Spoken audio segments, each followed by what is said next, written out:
Hammaga salom. Bugungi darsimiz Xitoydan bizga eng arzon narsalarni zakaz qilishimizda yordam beradigan Pinduoduo ilovasi haqida bo'ladi. Xo'sh, Pinduoduo o'zi nima?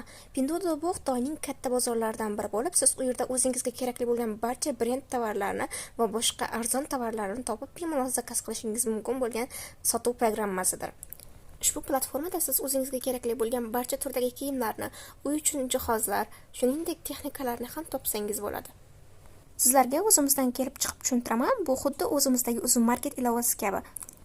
Ya'ni siz unga kirib, istalgan tovaringizni onlayn telefon orqali zakaz qilib oldirishingiz mumkin.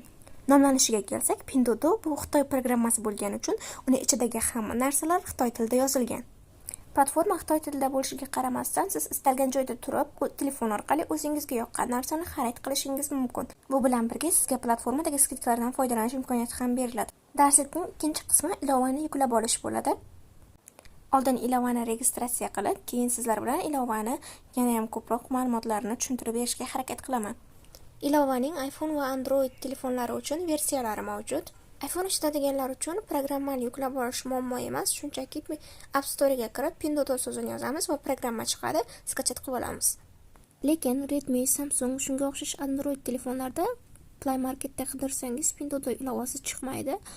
Aynan shunday hollarda siz Google ilovasiga kirib, sayt orqali Pinduoduo so'zini yozsangiz, programma chiqib keladi.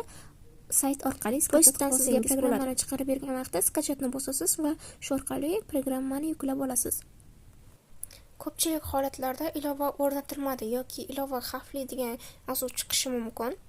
Bu tabiiy holat va barchamizda kuzatilishi mumkin, chunki biz O'zbekiston regionida turib Xitoy programmasini registratsiya qilmoqchimiz. Shu sababli bunaqa taqiq chiqishi mumkin, lekin bunga e'tibor qilmaymiz.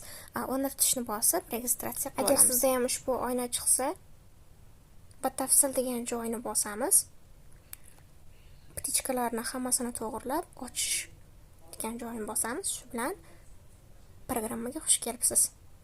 Shu joygacha bo'lganlarni bajarib, skachat qilib olsanglar, keyin xudo xolasa sizlar bilan registratsiya qilamiz.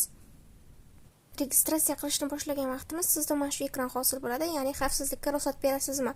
Ruxsat berish tugmasini bosamiz. Ikkinchidan mana shu yozuvni bosamiz, tepadagisini bosmaymiz. Keyin bizga mobil telefon orqali registratsiya qilishni chiqazib beradi. Ushbu joyni bosib, telefon nomeri yozadigan joyga o'tib olamiz. Unutmanglar, telefon nomer terishdan oldin davlat kodini terib olish kerak.